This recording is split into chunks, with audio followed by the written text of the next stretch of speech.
الحمدللہ وحدہ والصلاة والسلام علی من لا نبی بعدہ اما بعد۔ برادران ملت، ایک آدمی کی بڑی تمنا تھی کہ شیطان سے میری ملاقات ہو اور اس سے باتیں کروں۔ ایک دفعہ اس کی ملاقات شیطان سے ہوگی۔ اس کے پاس بڑے جال تھے۔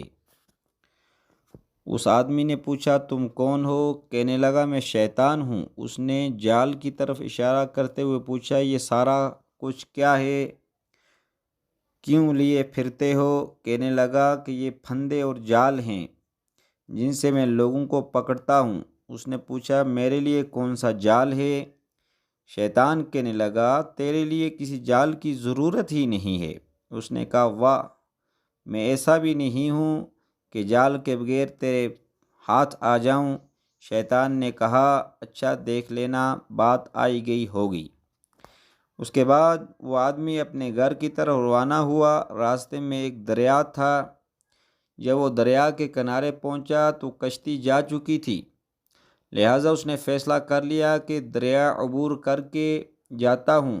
کنارے پر ہی ایک بڑھیا جو ہڈیوں کا ڈھانچہ بن چکی تھی لاٹھی لے کر بیٹھی رو رہی ہے۔ اس نے پوچھا اماں کیا ہوا؟ کہنے لگی میں نے دریا کے اس پار جانا تھا، کشتی جا چکی ہے اور میں اکیلی ہوں، میں یہاں رہ بھی نہیں سکتی، میرے بچے گھر میں اکیلے ہیں، تو مجھے بھی کسی طرح ساتھ لے جا، میں تیرے بچوں کو دعائیں دوں گی۔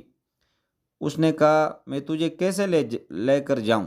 کہنے لگی تم خود تو جاؤ گے ہی، میں تو ہڈیوں کا ڈھانچہ ہوں، مجھے بھی کندھوں پر اٹھا کر لے جانا۔ اس نے کہا نہیں، میں نہیں لے جاتا۔ اس نے اسے بڑی دعائیں دی اور کہا کہ تمہارا بھلا ہوگا، میرے بچے اکیلے ہیں، میں گھر پہنچ جاؤں گی تو وہ بھی آپ کو دعائیں دیں گے۔ اس کے دل میں اس بوڑھیا کے بارے میں ہمدردی آ گئی، چنانچہ اس نے کہا اچھا چلیں، میں آپ کو اٹھا لیتا ہوں۔ پہلے تو اس نے سوچا کہ میں اسے کمر پر اٹھا لیتا ہوں، پھر کہنے لگا کہ کہیں پھسل جائے، لہٰذا کہنے لگا کہ چلو میرے کندھوں پر بیٹھ جاؤ۔